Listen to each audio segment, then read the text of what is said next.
여러분 우리가 매 예배 시대마다 사도신경을 고백을 하죠. 사도신경은 주후 325년입니다. 325년 AD 325년 니케아 종교회의에서 우리가 하나님에 대한 우리의 신앙과 믿음을 이렇게 고백하자 그러면서 만들었던 그런 고백서입니다. 일종의 교리 고백서인데 거기에 보면은 이제 하나님에 대해서, 예수님에 대해서, 성령님에 대해서 쭉 나옵니다. 그리고 마지막 부분에 거룩한 공회와 성도가 서로 교통하는 것과 이렇게 나오죠.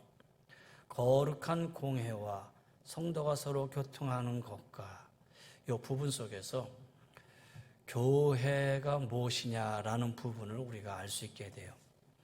첫째, 교회는 거룩한 공동체다. 그렇죠? 교회는 거룩한 공동체예요.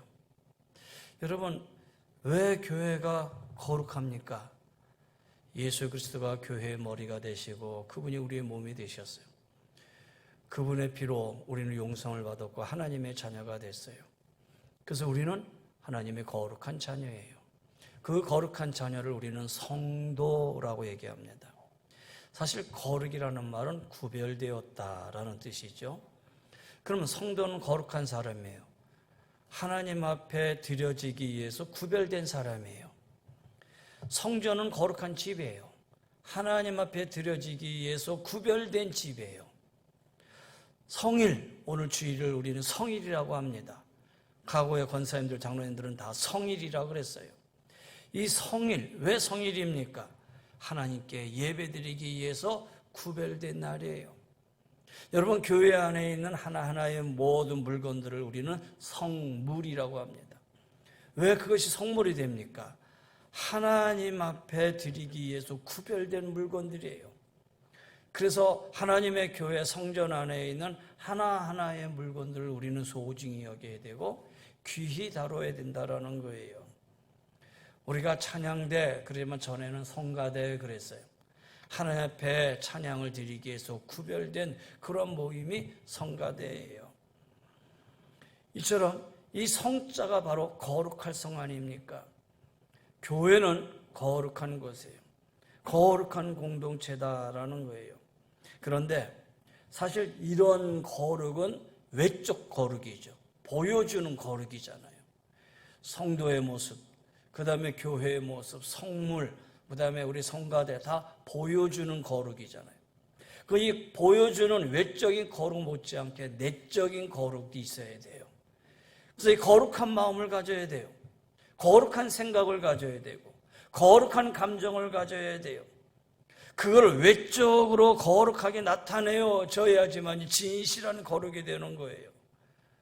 거룩한 언어를 사용해야 되고 거룩한 삶이 우리의 삶 속에서 이루어져야 돼요. 사업하는 사람, 사업하시는 분들은 거룩한 사업이 되어야 돼요. 직장생활 하시는 분들은 거룩한 직장생활이 되셔야 돼요. 삶 하나하나가 우리에게는 다 하나님 앞에 드려지기 위해서 구별된 거룩한 삶이다라는 거예요.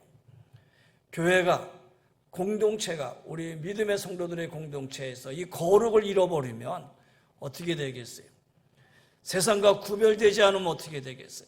그거는 세속화가 될 수밖에 없는 거예요. 주님 말씀처럼 맛을 잃은 소금밖에 될 수 없는 거예요. 맛을 잃어버린 소금이 되면 밖에 버리어서 사람에게 밟힐 뿐이라 그랬어요. 그래서 베드로전서 1장 15절에 오직 너희를 부르신 거룩한 이처럼 너희도 모든 행실에 거룩한 자가 되라. 여러분, 교회는 거룩한 공동체입니다. 두 번째는 거룩한 공회와 그랬어요. 교회는 공회입니다. 이 공회를 영어로 가톨릭 처치라고 얘기합니다. 가톨릭 하니까 여러분 우리 가톨릭을 얘기하는 것 같은데 일반적으로 이 가톨릭을 얘기할 때는 로만 가톨릭이라고 얘기해야 됩니다. 그리고 로만 가톨릭을 얘기할 때는 그 앞에 영어가 대문자가 아니고 소문자입니다. 그러나 여기서 말하는 가톨릭 처치라고 얘기하는 것은 바로 이 대문자 C로 쓰지요. 보편적이다라는, 우주적이다라는 거예요.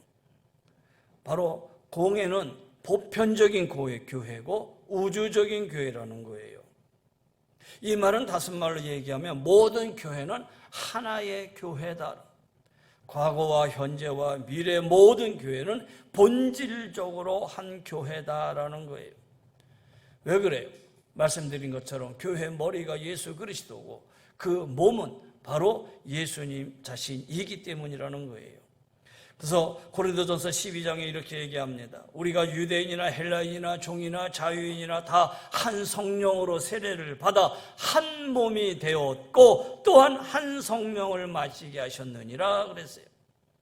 유대인이나 헬라인이나 종이나 자유인이나 다 한 성령으로 세례를 받았다. 하나다라는 거예요. 보편적이다라는 거예요. 우주적이다. 그래서 모든 교회는 결국 같아요. 여러분 길을 가면서 십자가에 달린 교회를 보면은 저 교회도 주님의 교회구나. 큰 교회든 작은 교회든 십자가 있는 교회를 보면 저 교회는 주님의 교회구나. 그 교회 곧 우리와 같구나.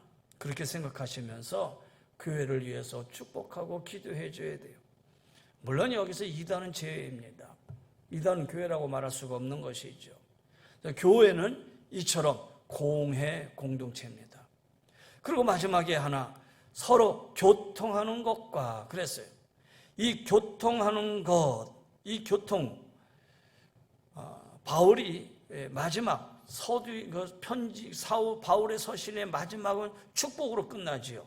그래서 고린도후서 13장, 예를 들어 13장 13절에 보면 주 예수 그리스도의 은혜와 하나님의 사랑과 성령의 교통하심이 너희 무리와 함께 있을지어다. 그렇게 했어요.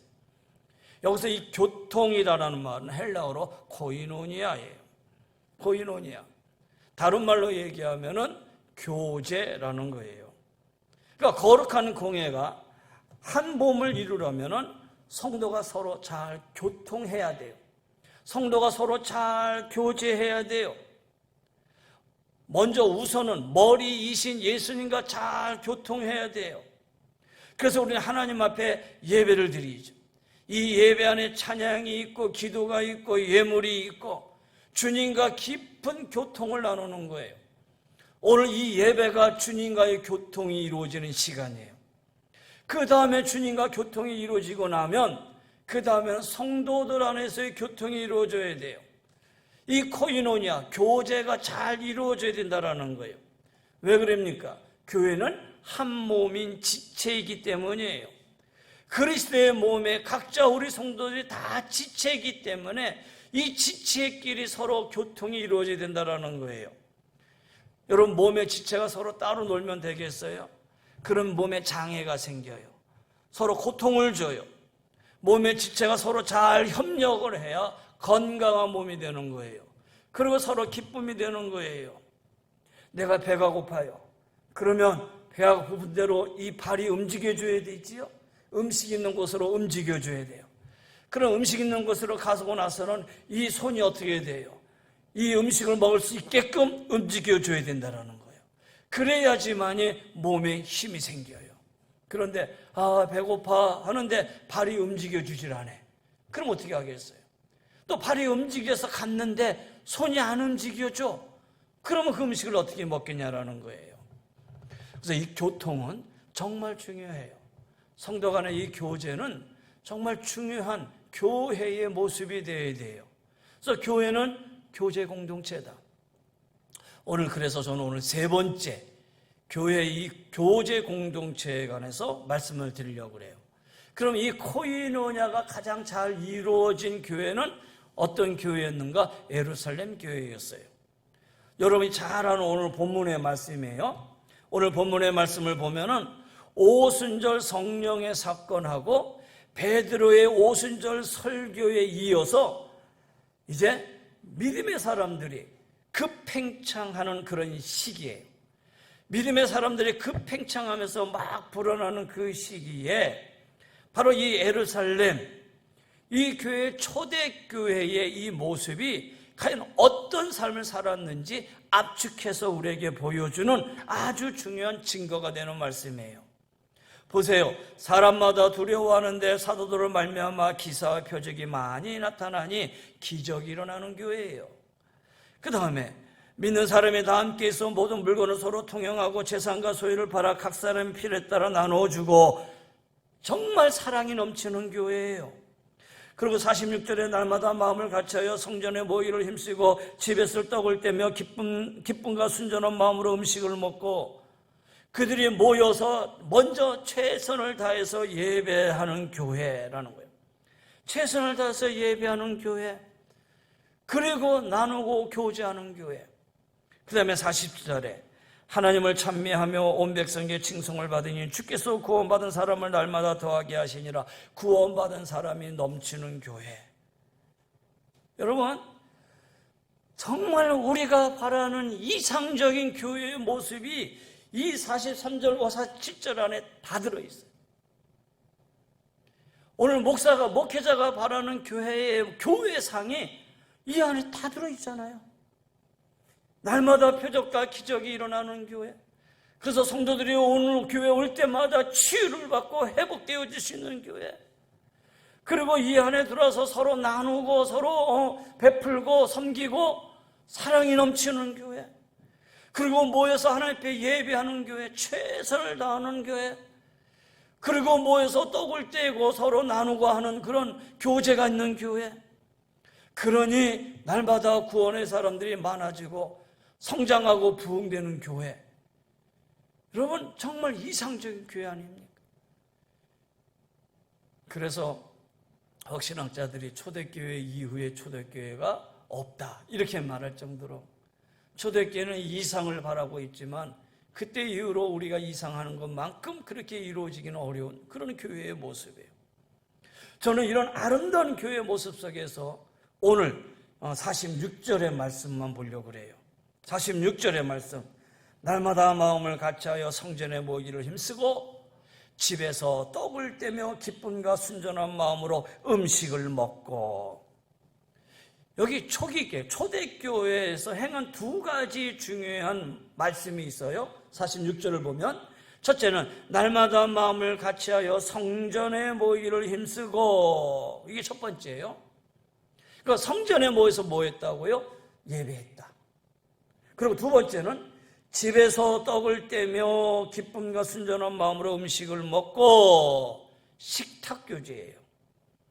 그러면 이 초대교회는 성전과 집을 오가면서 예배와 친교의 패턴이 계속 이루어졌다는 걸 알 수가 있죠.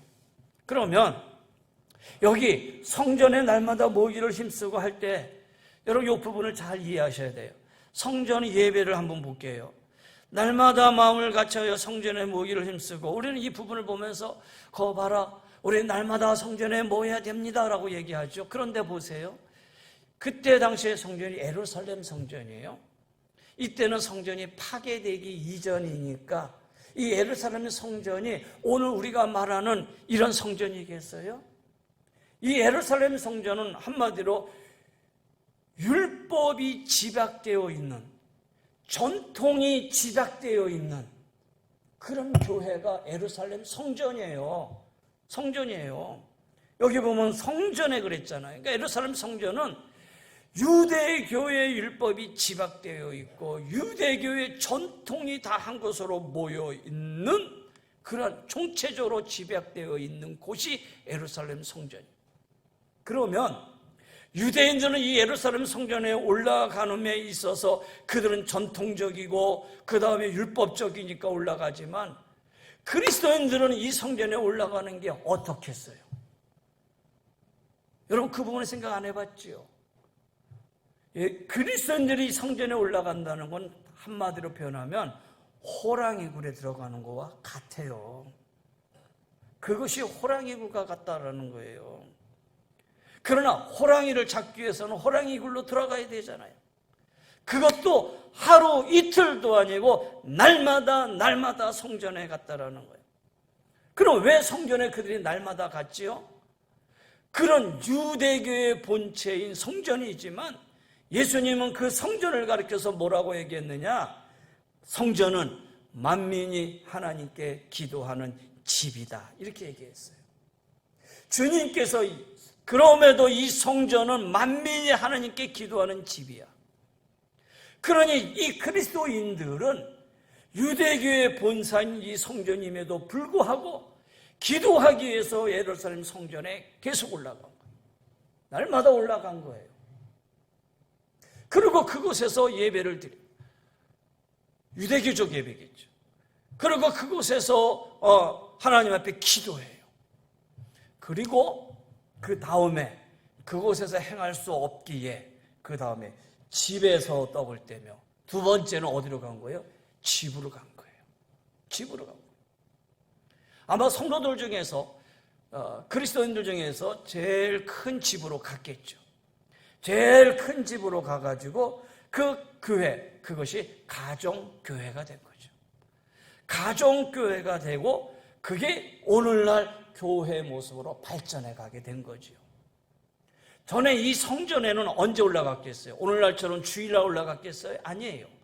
유대교의 본산이기 때문에 그들은 안식일날 올라갔을 거예요.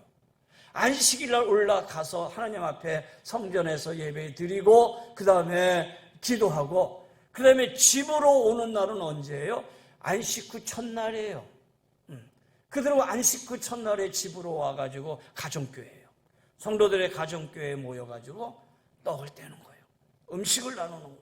그리고 그 안에서 먹고 마시고 그 안에서 성도의 교제를 이루어지는 거예요. 그래서 초대교회는 예배하고 식탁의 교제가 플러스된 교회.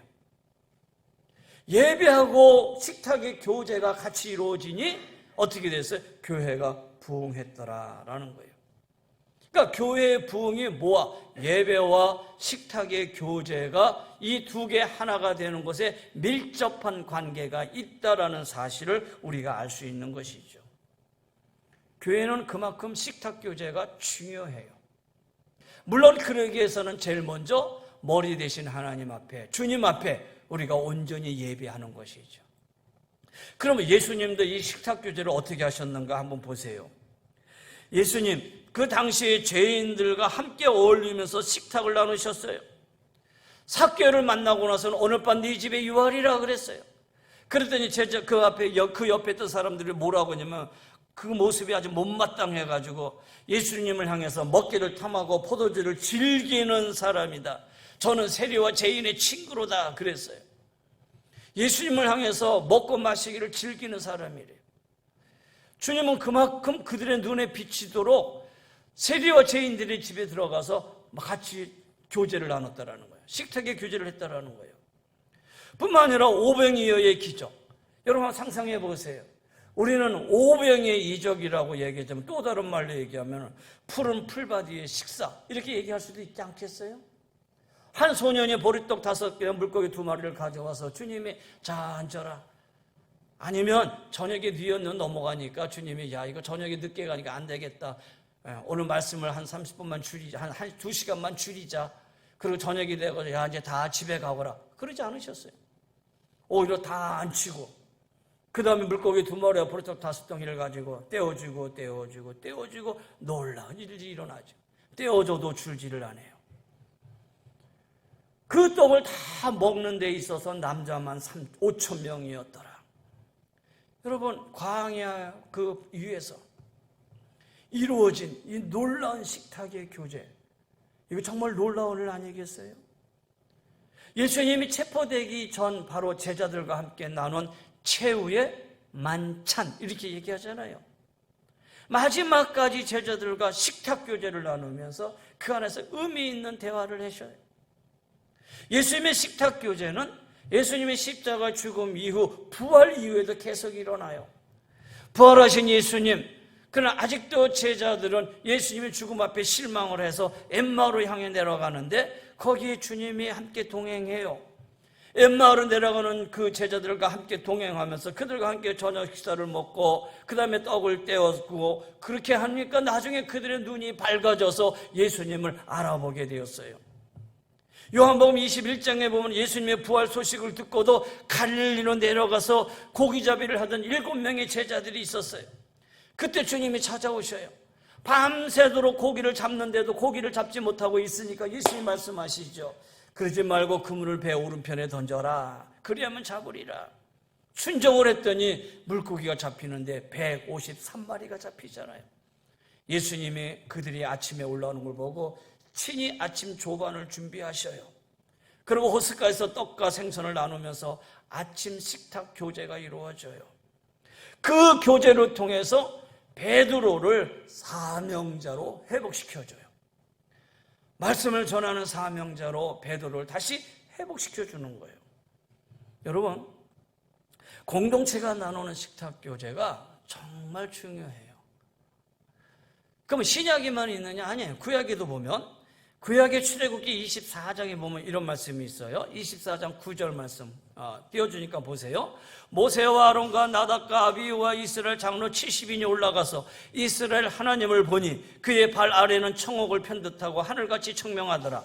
하나님이 이스라엘 자손들의 존귀한 자들에게 손을 대지 아니하셨고 그들은 하나님을 뵙고 먹고 마셨더라. 여러분, 이 본문을 이해하기 위해서는 출애굽 전체를 이해하겠죠. 출애굽은 크게 두 가지, 출애굽, 애굽에서의 탈출 사건과 그리고 탈출한 이스라엘 백성이 하나님의 백성으로 계약하는, 언약을 계약하는 이 두 가지로 나눠볼 수 있어요. 그래서 1장부터 15장까지는 이스라엘 민족이 탈출을 해요. 그리고 16장부터 마지막 40장까지는 이 이스라엘 백성을 통해서 하나님이 계약을 하셔요. 그리고 제가 읽어드렸던 24장이 이 두 가지를 연결하는 연결고리에 위치하는 거예요. 애굽을 탈출한 이스라엘 백성들이 이제 시내산에 도착을 합니다. 그리고 시내산에 도착을 해서 거기서 자신들을 구출하신 하나님을 만나게 되는데, 그리고 하나님은 그들의 백성과 미래를 함께 할 것을 규정을 해요. 그리고 그들에게 십계명과 율법이 전해져요. 그리고 24장에 와서 하나님이 너희와 함께 하겠다는 약속으로 이제 계약을 체결을 하지요. 물론 그 이후에 이스라엘 백성이 금신상을 만들어 가지고 그 우상을 섬기는 바람에 이 계약서가 한번 파괴가 됐어요. 그런데 모세가 나와서 하나님 앞에 회개하지요. 그리고 그 회개함으로 인해서 그 계약이 다시 성사가 돼요. 그동안은 애굽의 종으로서 애굽 왕을 섬기는 종이었다면 이 계약이 이루어짐으로 인해서 이제는 애굽의 종이 아니라, 바로의 종이 아니라 하나님을 섬기는 하나님의 종이 된 거예요. 악한 바로에서 이제 사랑의 하나님으로 바뀌게 된 거예요. 그런 상황 속에서 오늘 이 구약의 출애굽기 24장 9절을 보면 이런 것이에요. 모세와 아론과 나답과 아비후가 그리고 70인의 장로들과 함께 올라가서, 그러니까 총 몇 명이에요? 74명이에요. 74명이 하나님이 있는 곳으로 올라갔어요. 근데 그 중에 하나님은 모세만 불러요. 모세만 나와라. 그 모세만 하나님 앞에 나가고 나머지 73명은 멀리서 경배를 해요.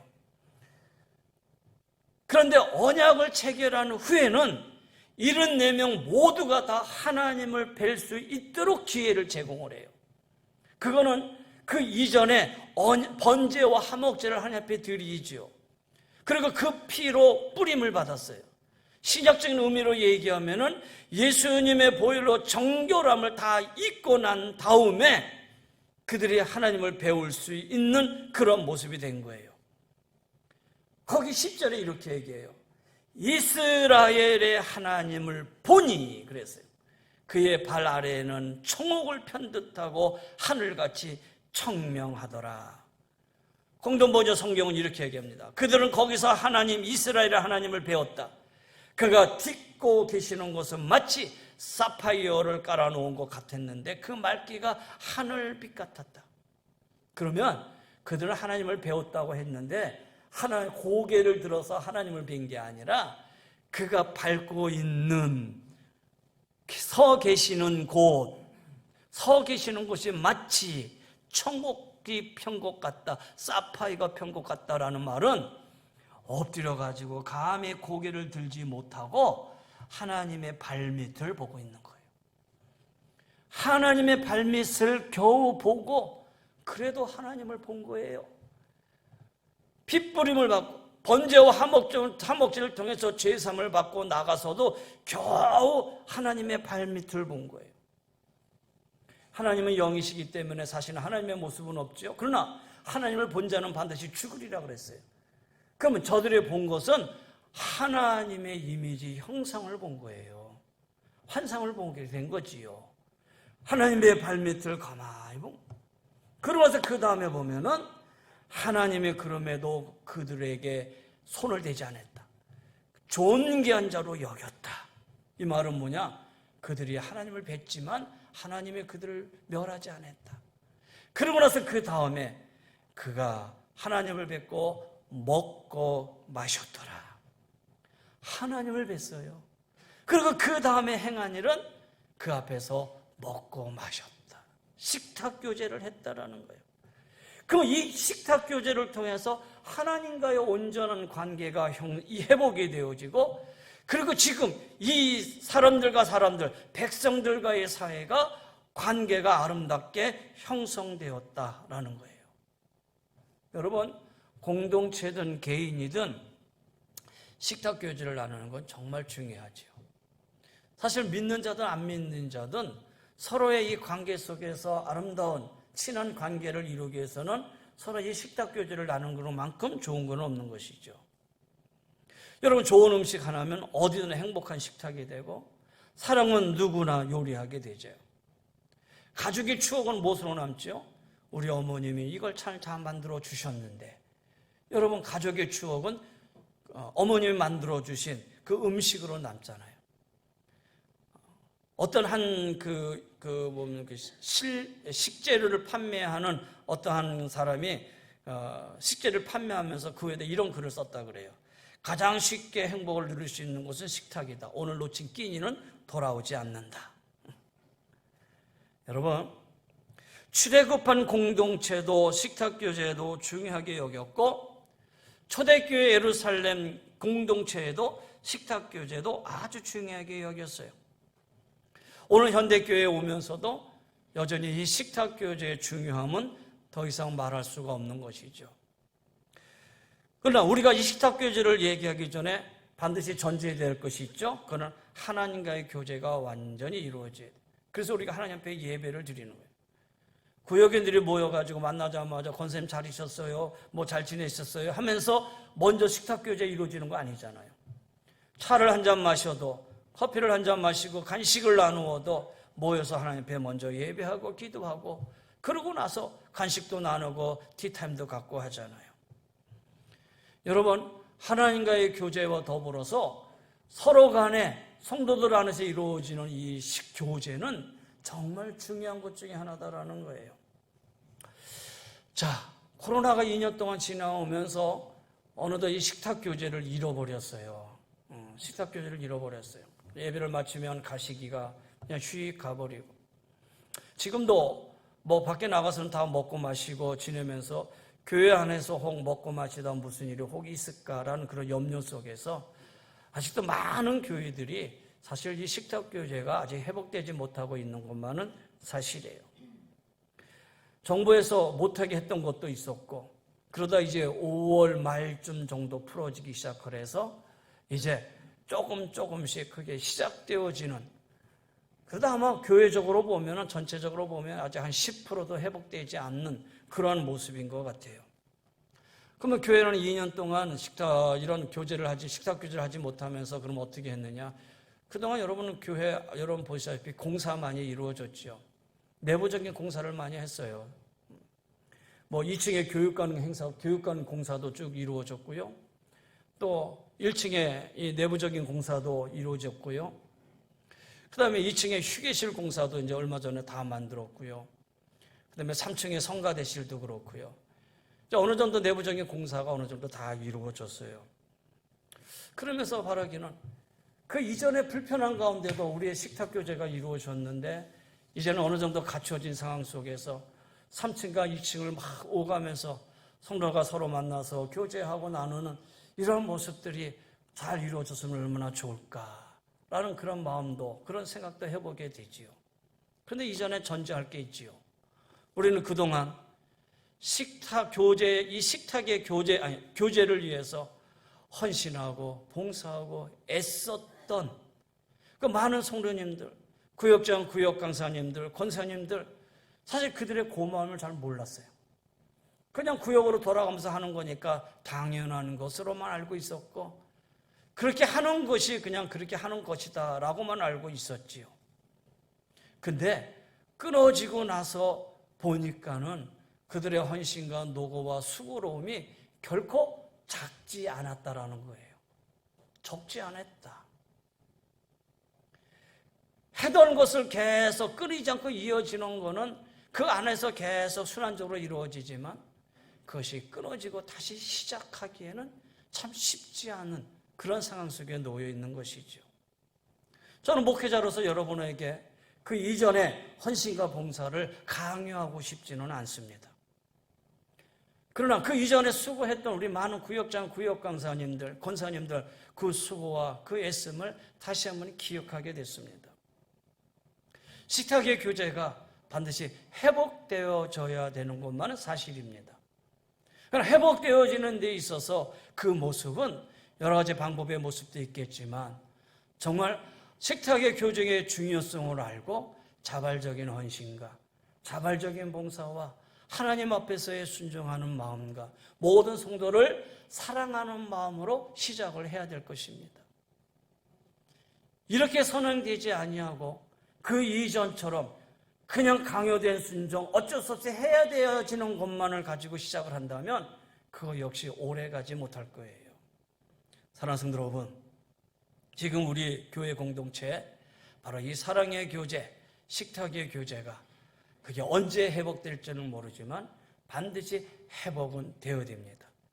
그리고 하나님께 예배를 드리고 난 다음에 성도 간의 관계 속에서 이 교제가 형성되어져야지만 교회가 교회다운 모습이 될 것입니다. 오랜만에 성도님들이 오셨습니다. 또 멀리서 성도들이 왔고, 또 성도들이 일주일 만에 뵌 성도들, 그냥 끝나고 방문 앞에 서서 악수 한 번만으로 끝나는 게 아니라 올라가서 식사할 때 다니면서 다 한번 이렇게 돌아보고 안부를 물어보고 했던 그러한 순간들, 그런 시간들이 얼마나 귀중하고 소중했는지 몰라요. 사랑하는 성도 여러분, 예전처럼 더 활기차고 신명나게 하나님의 몸된 교회에서 이런 교제가 일어나기를 간절히 소원해 봅니다. 이러한 부분들이 하나하나씩 우리가 마음속으로 소원하고 마음속으로 하나님 앞에 우리 자신을 돌아보면서 이런 교제가 일어나야지만이 하나님께서 몸된 교회를 다시 붙들어 주시고 예배와 식탁의 교제를 통해서 날마다 구원의 사람을 더해 준다라는 부흥의 손길로 하나님이 이끌어 주실 줄 믿습니다. 말씀을 정리합니다. 콩자루 교회와 메주 교회가 있습니다. 여러분, 콩은 풀어놓으면 다 각각입니다. 그러나 매주의 콩은 연합해서 하나가 됩니다. 콩자루 교회는 아차하면 그냥 각각 흩어지는 교회가 될 수 있습니다. 그러나 매주 교회는 된장, 고추장, 간장, 청국장, 많은 유익을 나누어주는 교회가 될 수 있습니다. 물론 이런 식탁 교제의 헌신을 위해서 그동안 수고했던 많은 권사님들이 이제는 많은 연세가 되셨어요. 70을 넘으셨고 60의 후반이 됐고, 그런 분들에게 그런 헌신을 다시 강요한다는 것은 그거는 쉽지 않은 일입니다. 그러나 내가 건강하고 내가 하나님의 성전을 위해서, 우리 성도들의 교제를 위해서, 하나님의 영광을 위해서 우리가 그런 것을 하나씩 다 마음을 잡고 다시 시작할 수 있다면 하나님 반드시 우리에게 하나님의 크신 사랑으로 채워주시고 축복해 주실 것입니다. 우리 교회가 거룩한 교회가 되기를 간절히 축원합니다. 더 나아가서 공회의 교회, 하나 된 교회가 되기를 간절히 소원합니다. 그리고 더 나아가서 성도가 서로 교통하는, 다시 말해서 매주 교회 같이 될 수 있는 그런 교회가 될 수 있는 것을 소망하면서 우리 자신을 돌아보고 하나님의 몸된 교회를 향해서 다시 한번 우리의 마음을 돌아보고 기도하며 함께 나아갈 수 있는 우리 모든 성도님들이 다 되시기를 주님 이름으로 간절히 권면하며 축원합니다. 기도하십시다. 이제는 우리 주 예수 그리스도의 은혜와 우리 하나님의 근본하신 사랑하심과 성령의 감화감동 멸류인도 충만하여 주시며 식탁의 교제가 다시 이루어지기를 원하는 간절한 심령 위에 저희들의 마음과 저희들의 생활의 터전인 사업과 직장과 영육의 강건함과 자녀들과 우리 모두 위에 주의 은혜가 영원히 항상 함께하여 주시기를 간절히 축원하옵나이다. 아멘.